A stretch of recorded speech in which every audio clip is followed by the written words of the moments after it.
أعوذ بالله من الشيطان الرجيم بسم الله الرحمن الرحيم الحمد لله الذي لا يبلغ مدحته القائلون ولا يوصينا معه العادون ولا يؤدي حقه المجتهدون الذي لا يدركه بهد الهمم ولا يناله غوث الفتن الذي ليس لصفته حد محدود ولا نعت موجود ولا وقت محدود ولا أجل ممدود فترى الخلائق بقدرته ونشر الرياح برحمته واهتدى بالسخر ميدان عرض ثم الصلاة والسلام على أشرف الأنبياء والمرسلين وحبيبنا وحبيب رب العالمين أبي القاسم محمد اللهم صل على محمد وعلى أهل بيته الطيبين الطاهرين واللعن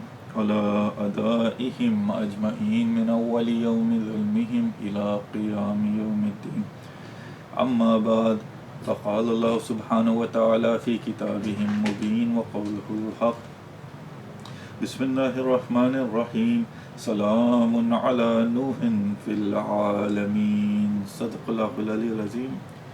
Before we get started, please anyone that is listening to this lecture recite a Surah Fatiha for the marhumin of the sponsors of tonight's lecture, Brother Abid Zaidi and Azra Zaidi. Sister Azra Zaidi, please recite a Surah Fatiha for their marhumin. Bismillah ar-Rahman ar-Rahim. Alhamdulillah Rabbil Alamin. Ar-Rahman ar-Rahim. Maliki yawmiddin. Iyyaka na'budu wa iyyaka nasta'in. اهدنا الصراط المستقيم صراط الذين أنعمت عليهم. بسم الله الرحمن الرحيم.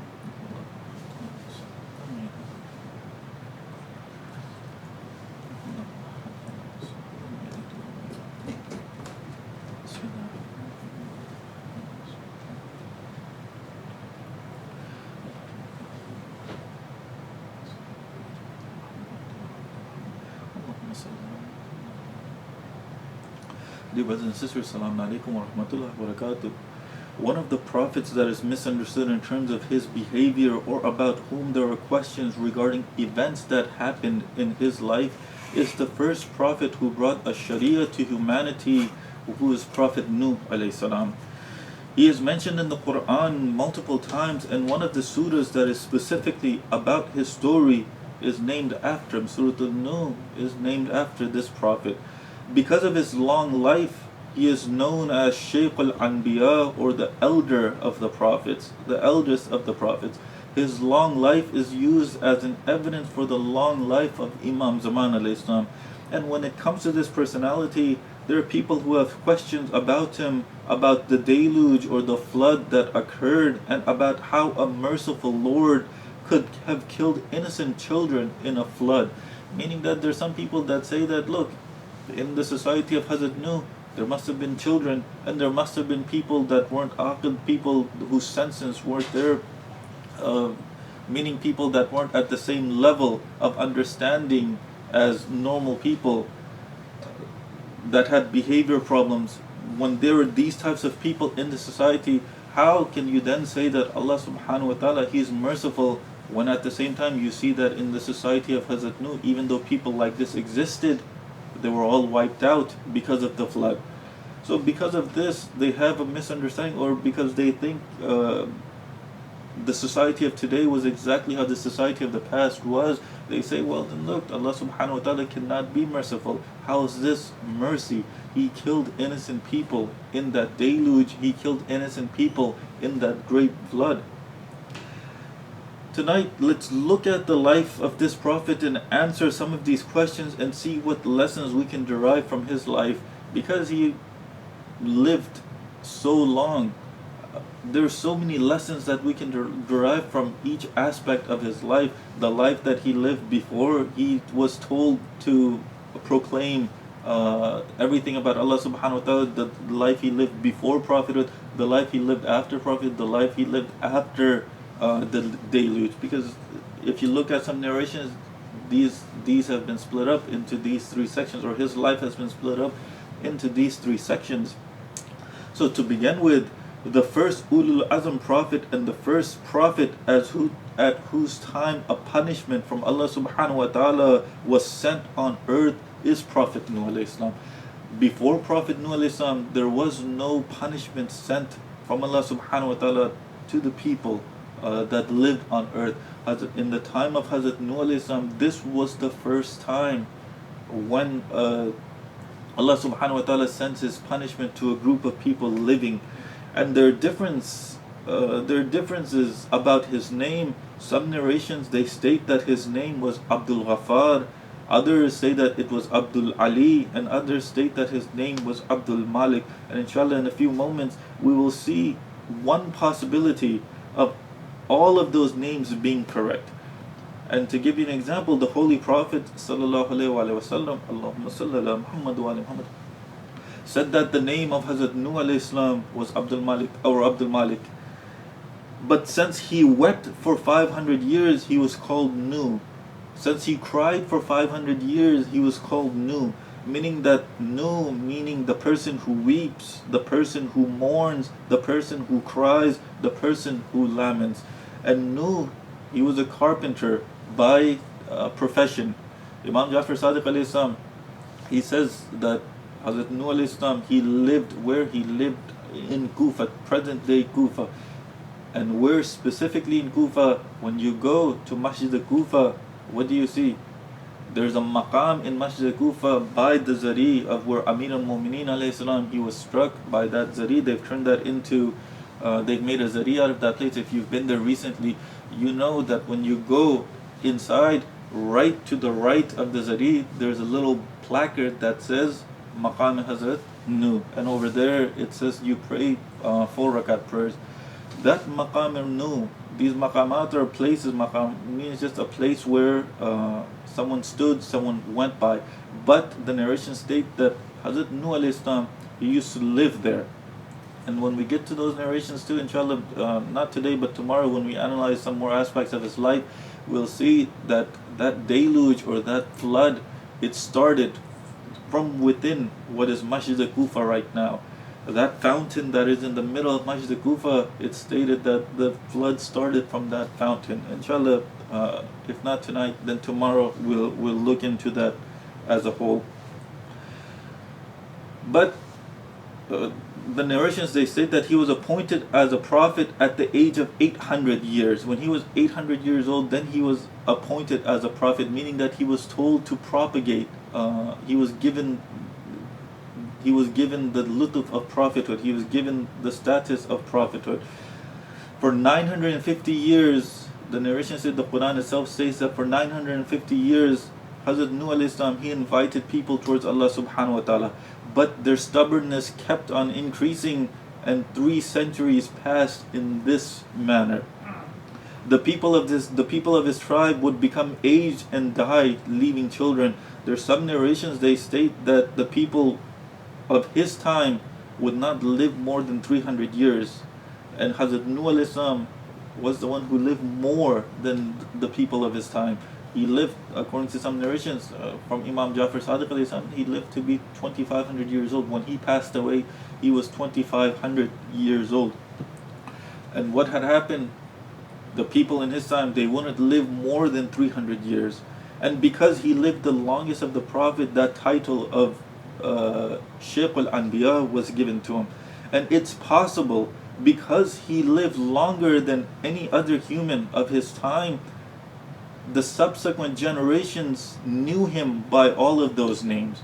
Abdul Ghaffar, 300 years they might have known him as Abdul Ghaffar. When those generations, when they died off, the next generation came, then those generations might have known him as Abdul Malik. Next generations that came 300 years, they might have known him as Abdul Ali. Or it's possible that these are titles that were of Hazrat Nuh alayhi salam, and people referred to him by these titles, and it's possible that he was referred to him by all 3 of these titles. But what would happen in the time of Hazrat Nuh alayhi salam, when the people would have children, the fathers, they would take their sons in their childhood to Hazrat Nuh and would say to the children that if you happen to live after me, Do not submit to this insane person. During the time of Hazrat Nuh alayhi salam, because he used to constantly propagate for the people to come towards Allah subhanahu wa ta'ala, there would be kuffar who would take their children, who would take their sons. They'd show them Hazrat Nuh, they show them who he is, where he lives, and they'd say to them that if you live after me, if you live a life longer than I do, and I pass away before you, make sure that you do not follow this person. This person is insane. Imam Sadiq alayhi salam says that Hazrat Nuh alayhi salam, he lived for 2,500 years. 800 years before prophethood, 950 years during prophethood, and then the rest of the life was after the deluge, after the flood. About his thankfulness to Allah subhanahu wa ta'ala, Allah subhanahu wa ta'ala says about it in Surah Al-Isra, verse number 3, إِنَّهُ كَانَ عَبْدًا شَكُورًا. About Hazrat Nuh, Allah subhanahu wa ta'ala says, surely he was a grateful servant. These were the characteristics of prophets. The Imams have said that he was named thankful servant, or he was said that he was a thankful servant. Why?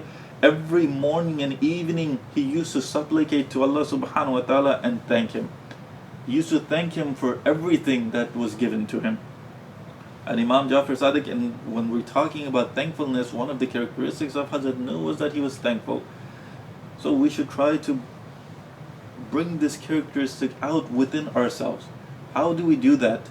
Imam Jafar Sadiq alayhi salam, he said, he's made it easy. He said, Man qala arba marratin iza asbaha alhamdulillahi rabbil alameen.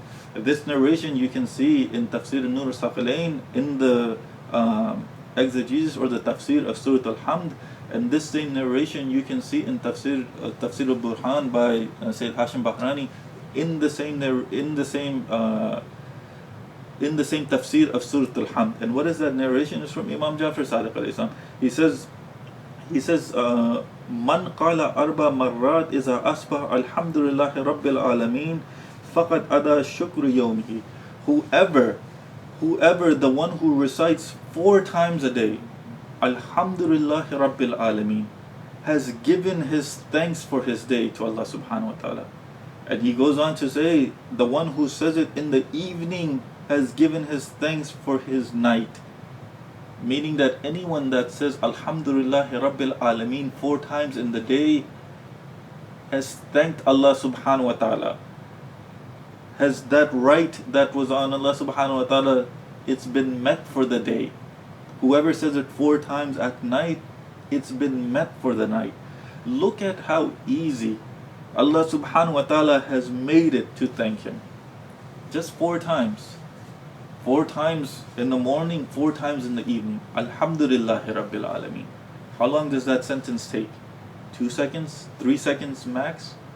12 seconds in the daytime, 12 seconds at night.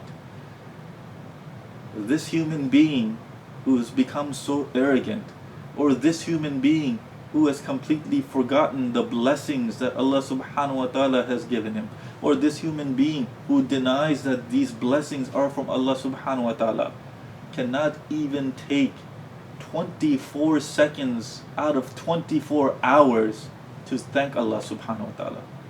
What does that tell you about us? What does that tell you? If people just prayed 5 times a day, just prayed 5 times a day, they would have thanked Allah subhanahu wa ta'ala this minimum amount. But they forget to say Alhamdulillahi Rabbil Alameen in the morning and the evening, and they don't pray at all. So are they actually thanking Allah subhanahu wa ta'ala for everything that He's given them? The problem is that we seem to forget Hazrat Nuh alayhi salam. He used to thank Allah subhanahu wa ta'ala before he ate. He used to thank Allah subhanahu wa ta'ala before he slept. He used to thank Allah subhanahu wa ta'ala before he put on before he put on clothes. He thanked Him for all of that. The food he ate, he thanked Him for. The clothes that he had, he thanked Him for. The house that he had, he thanked Him. Everything he used to constantly thank Allah subhanahu wa ta'ala. This is what it means to be conscious of Allah subhanahu wa ta'ala. The blessings that we have, they're from Allah subhanahu wa ta'ala. Some of us, we want more blessings.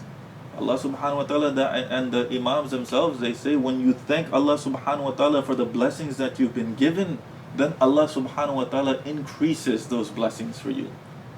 A lot of us were in the same place that we were a year ago, 2 years ago, 10 years ago, and we complain that, oh, you know what, our state hasn't changed.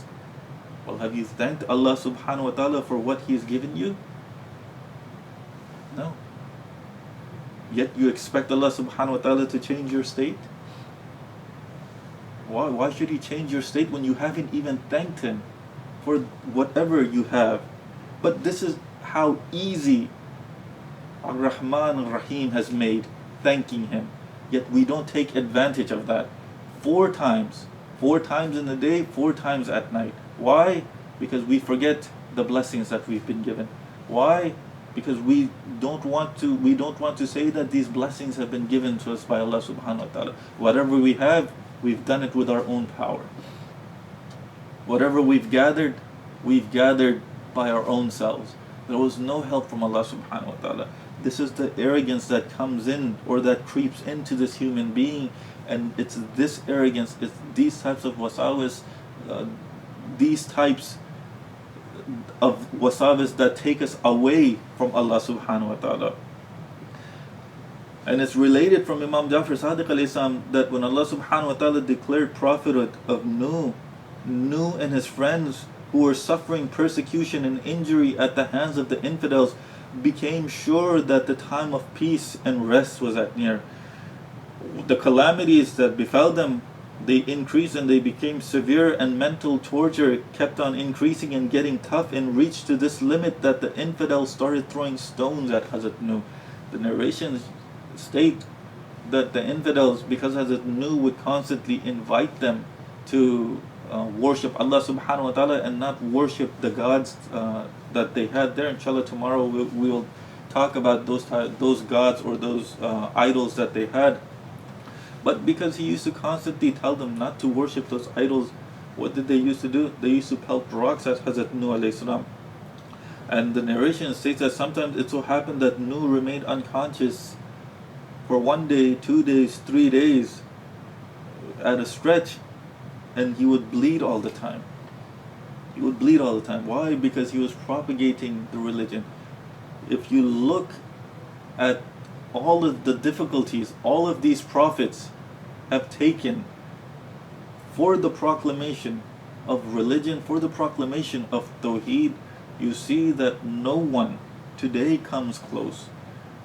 And when people say that the prophets, they will go into heaven unquestioned, why is that? Allah subhanahu wa ta'ala chose them as prophets. Everyone knows, we can read in the Quran about how they lived their life. What is there to question? What will the questioning be about? When you see the life of Hazrat Nuh alayhi salam, where he was pelted with rocks and he would remain unconscious for 1 day, 2 days, 3 days at a time, what is Allah subhanahu wa ta'ala going to question them about? When they did preach about the religion, all of them. But Imam, he goes on to say that after 300 years of guidance, he began getting such treatment. Then he started inviting them towards Allah subhanahu wa ta'ala day and night, but they did not bring faith. Before, he would just do it one time, then he would do it day and night, and they didn't accept the religion. He would preach and they would turn their back on him. After 300 years, one day after the morning prayers, he thought of cursing them. He thought of having Allah subhanahu wa ta'ala punish them. And 3 angels from the 7th heaven came to him and said, "O Prophet of Allah, we have a request for you." And Hazrat Nuh, he says, "What is it?" They replied, "Postpone the act of cursing the people, because this would be the first punishment and the wrath to descend on earth." The angels, they said, "Ya Rasulullah, O Prophet of God, please postpone this." Hazrat Nuh, he said, "Okay, I postpone it for another 300 years. He returned to his people, and again he continued to invite them towards Allah subhanahu wa ta'ala, but the people, they continued to torment him. They continued to pelt rocks at him. They continued to say that he was crazy. They continued to do everything that they were doing. And this went on for another 300 years. And at last, Hazrat Nuh alayhi salam, he lost hope of them ever coming towards the religion. So what does he do? One evening he decided to curse them. Suddenly a group of angels from the sixth heaven came down after, and they said their salams, and they say to him, we started from the sixth heaven in the morning and have reached you at this time, and we desire that at present you set aside the curse that you intend to invoke among the people. This group of angels themselves, they say, Ya Nuh, please, do not curse them yet. Don't curse them yet. Again, Hazrat Nuh, he promised to abstain from cursing them for 300 more years and returned to his people and began preaching amongst them. But another 300 years it had no effect, until another respite, until Hazrat Nuh, he gave them 300 more years. In all, the Imam says 900 years of propagation passed in this matter.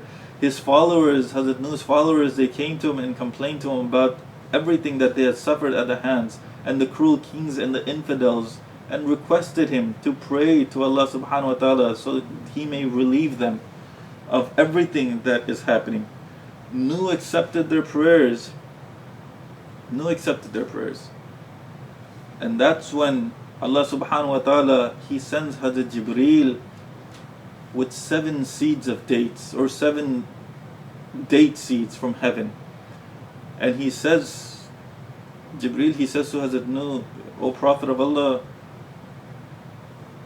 Allah subhanahu wa ta'ala says that these people have been created by me and are my servants.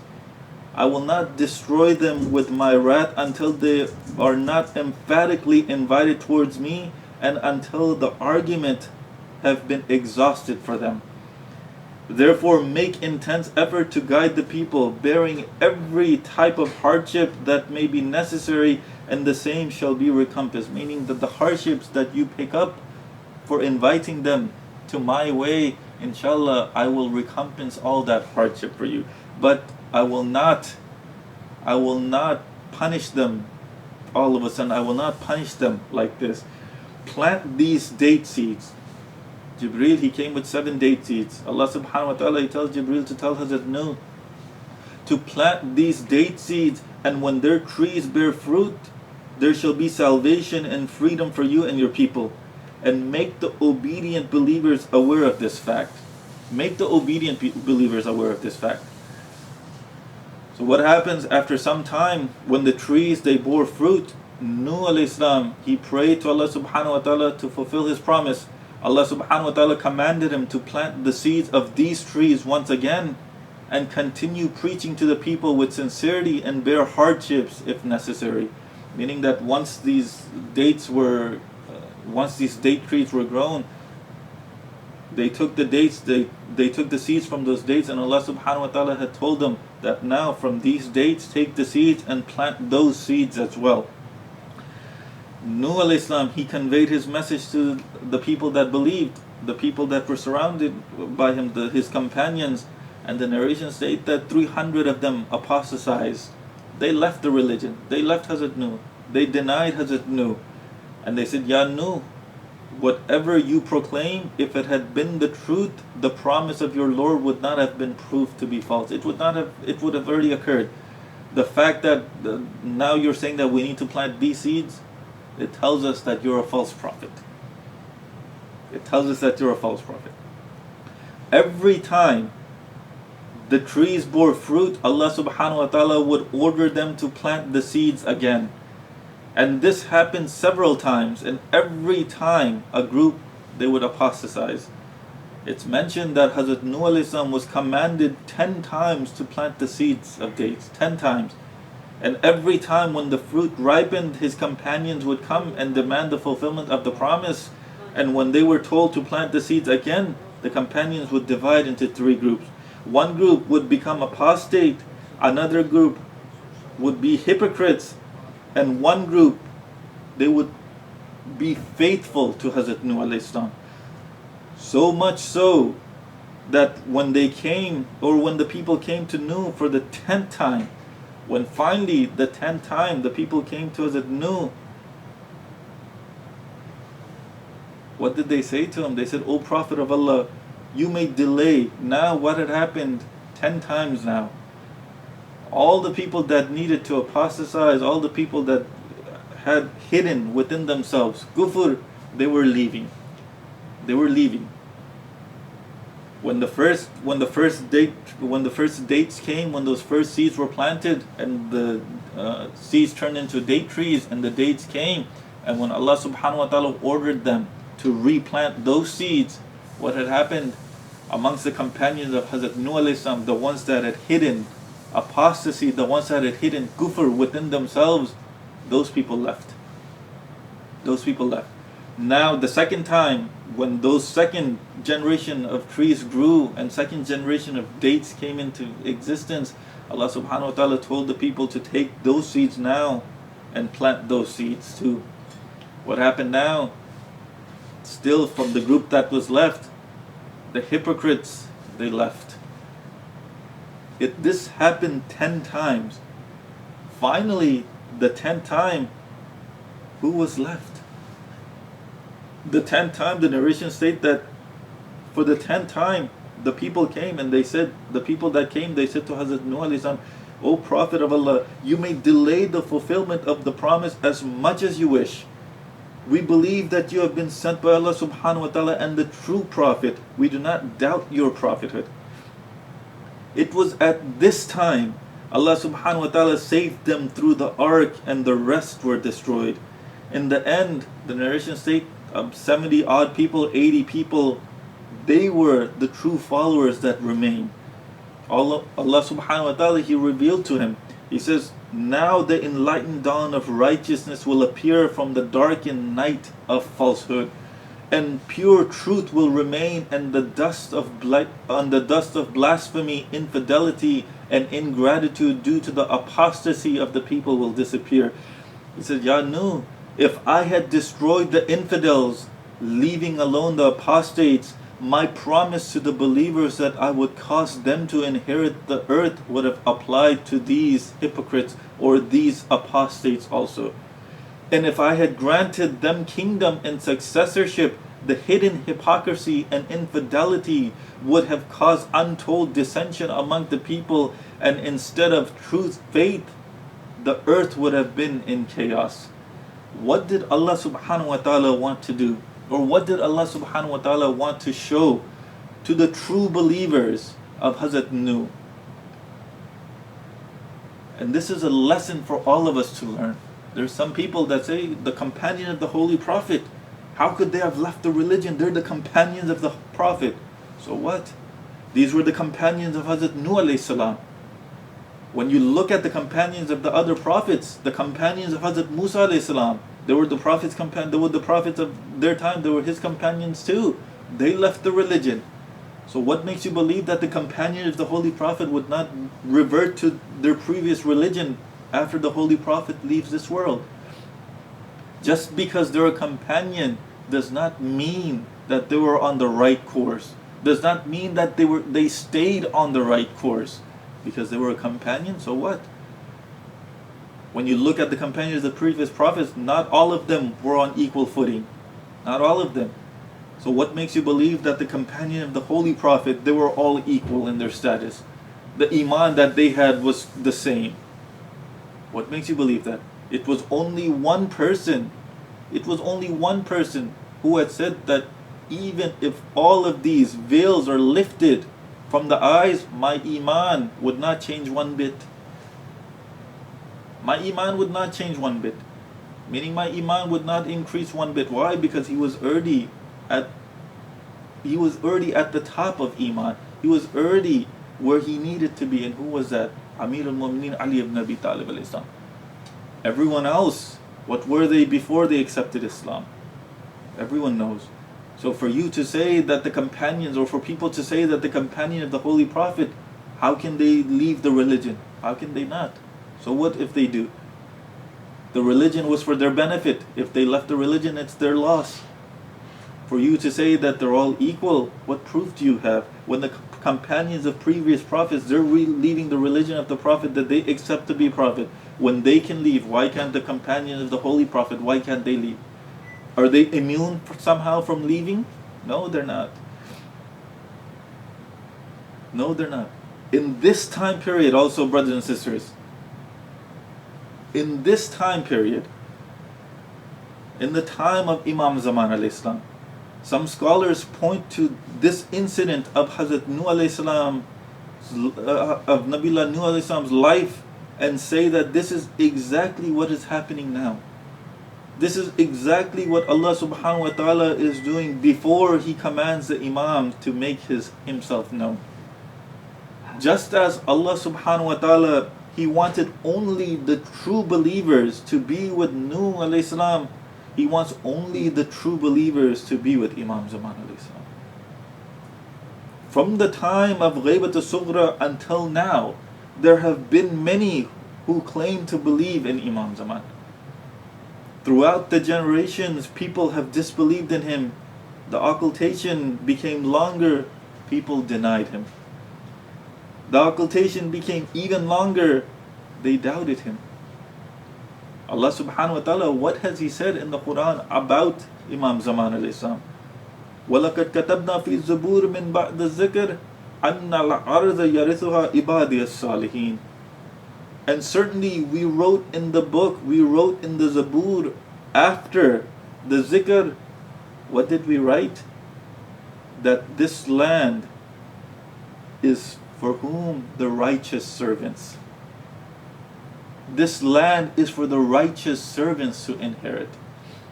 Today, some of the ulama, they say, look, today, still there are some people, they're waiting for Imam Zaman. And there are some people that are giving dates about when Imam is supposed to appear. And these people, even though we have narrations within the Shia school of thought that say that anyone who appoints a date, a specific date to Imam, know that they're lying. Know that they're liars. And we have people that are appointing specific dates or specific years to the coming of Imam Zaman.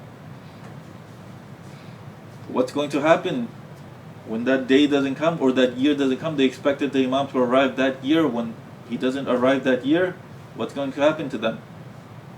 They're going to do the same thing that the previous people did. Oh, you know what? There probably isn't an Imam. Or you know what? He probably already died. Na'uzubillah. Or he wasn't, or he's not even born yet. This is how Allah subhanahu wa ta'ala, He wants to root out everyone right now that still believes in Imam Zaman. At the end of the day, Allah subhanahu wa ta'ala says what?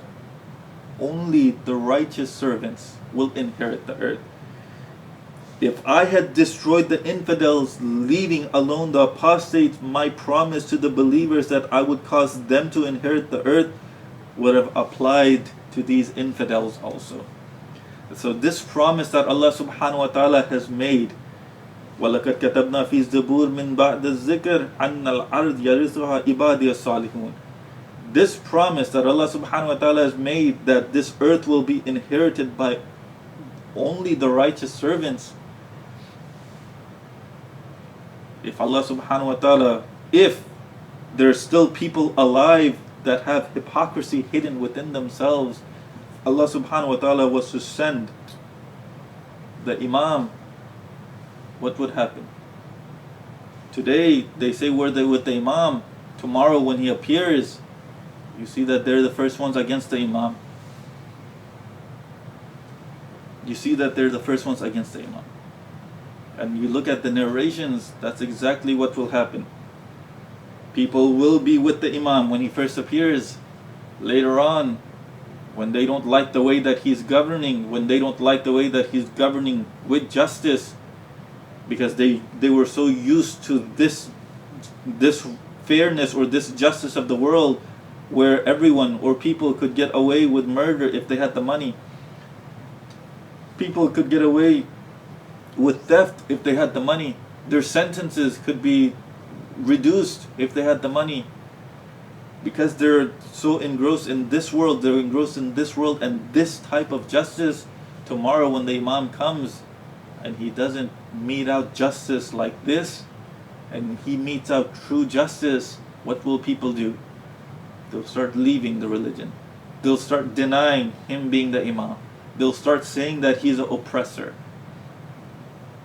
This is what will happen.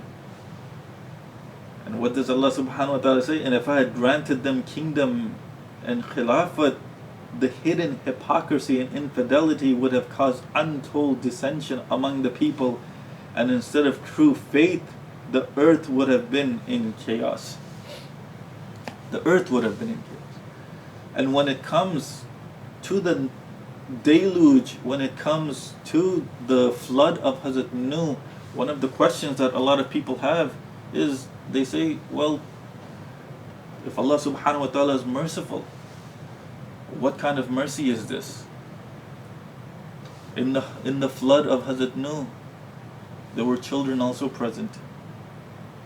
There were people, there were other types of innocent people that were also present.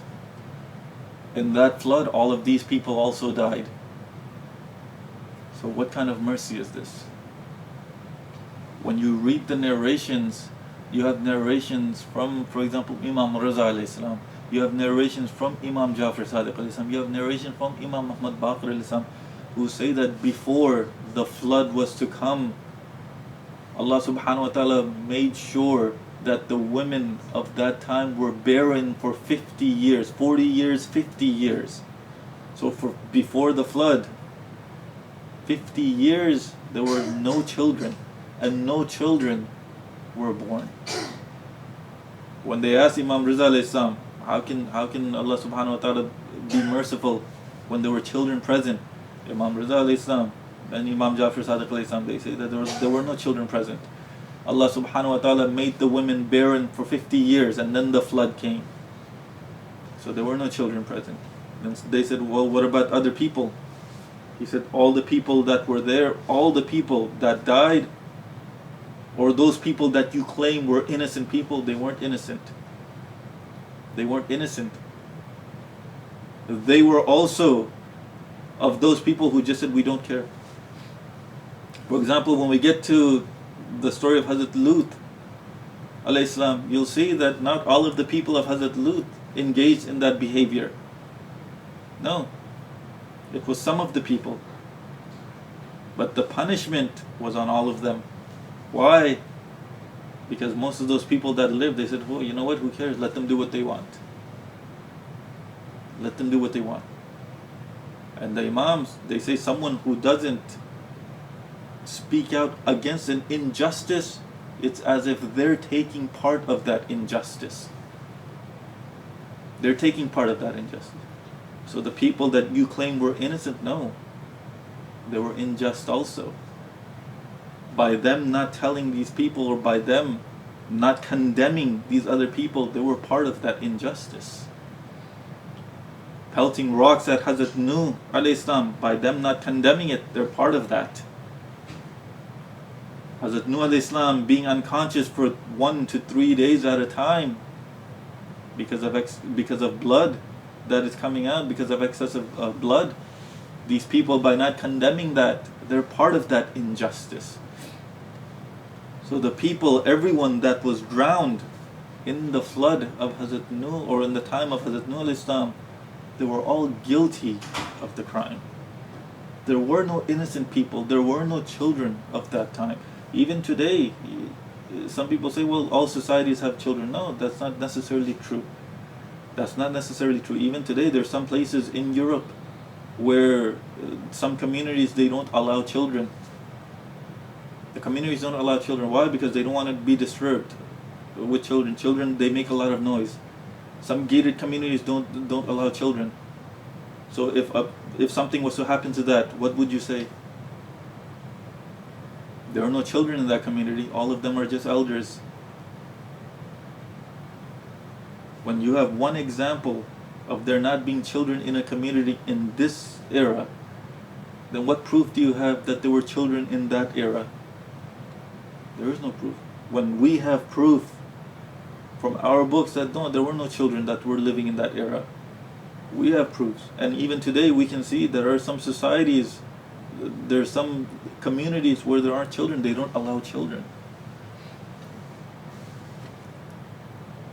Inshallah, brothers and sisters, we will continue the topic of Hazrat Nuh tomorrow, because there's so many lessons to learn, and there's so many questions that people have about Hazrat Nuh. For example, we didn't even touch about the topic of Hazrat Nuh alayhi salam and his son. We didn't touch that topic. Inshallah, we'll look into that topic tomorrow. And we didn't touch on the topic of how Hazrat Nuh alayhi salam, the way he prays for Allah subhanahu wa ta'ala, and the reply of Allah subhanahu wa ta'ala about Hazrat Nuh's son, what that reply means. Inshallah, tomorrow we will look into that topic also. And please, once again, it's almost time for Maghrib, so please, once again, recite Surah Fatiha for the sponsors of tonight's lecture, for the marhumeen of the sponsor of tonight's lecture, who is Abid Zaidi and Azra Zaidi. Bismillahir Rahmanir Rahim. Alhamdulillahi Rabbil Alamin. Ar-Rahmanir Rahim.